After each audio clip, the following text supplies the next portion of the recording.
Matthew Mangus recently reached out and asked if I could do a video about my Diff breathers for the front, rear, transfer case, and transmission, so I figured I'd go through that real quick. I've been using these little Napa fuel filters. They're nothing special. Basically just an air filter inside of a small plastic container with an in and an out, and you just hook those up to the end of some 1/4-inch fuel line. Obviously this isn't enough, but this was some spare I had left over. But 1/4-inch fuel line and then one of these fuel filters gets the job done. And I hooked one up to the front differential, the rear differential, transmission, and the transfer case. And I ran separate lines for all of those, and I'll show you on the truck in a minute. But on the front diff here, there's a tube that comes off the top, and you know, it's just pressure fit onto there. But over time, these hoses wear out, they crack, they start to show their age.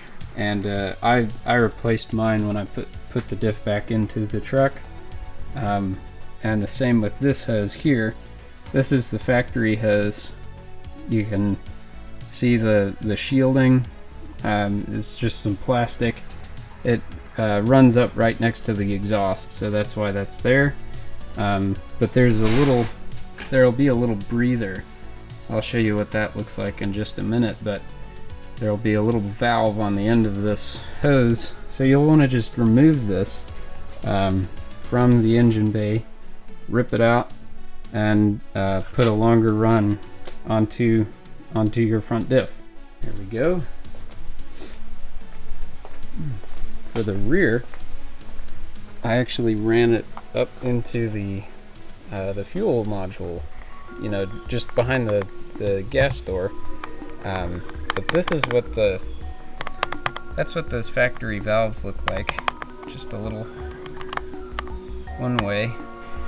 In order to get to that spot, there's a piece of plastic here on the inner fender well, and you just remove that. I think there are a couple pieces of plastic and some screws here on the side, but I just bent that out of the way and routed the fuel line. I can't quite reach it, but it's back there. So that goes over the top and then on top of the axle. Right there. So there it is. That brown looking one. You trace that along and it goes to the top of the axle. And that's the breather setup for the rear.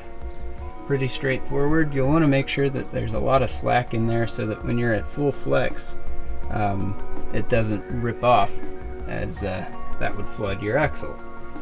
I've got the front diff breather here, which again is just one of those fuel filters attached to some 1/4-inch fuel line, and that runs down along and into the top of my front differential. So that's what that one is. I don't remember if this is I think this is the transmission, but I made a nice little angle bracket right there, and hooked up the filter so that the transmission can breathe. And then on the other side, I'll show you the one for the transfer case. On this side, I routed an additional breather here. Which again, it's super simple, just some rubber hose. It doesn't even have to be fuel line, and one of those filters. So I remembered that the transmission breather is actually pretty inaccessible, regardless of whether or not you've got skids under the truck. It's in an unfortunate place on top of the transmission, so you kind of have to reach your arm in there and then fit the hose to the little fitting. But the transfer case is a lot easier. You can actually, let's see, if right there, dead center of your screen, there's a small hose. That on my truck when I bought it, that thing was so crusty that I wound up replacing it just with some I don't know, whatever you call it, rubber vacuum line. But the breather attaches on the other side of the breather hose, and it runs over top the transfer case. The stock location for the transmission and transfer case breather lines are on the you can see them right there. They're on the transmission dipstick, but they don't actually run up the dipstick itself. They're just sort of like put there, so they're not really increasing the length of the breather hose, which is why I ran additional line for those two components. Two thoughts before I go. One, if you're going to extend your breathers, you should run separate lines for the front diff, rear diff, transmission, and transfer case.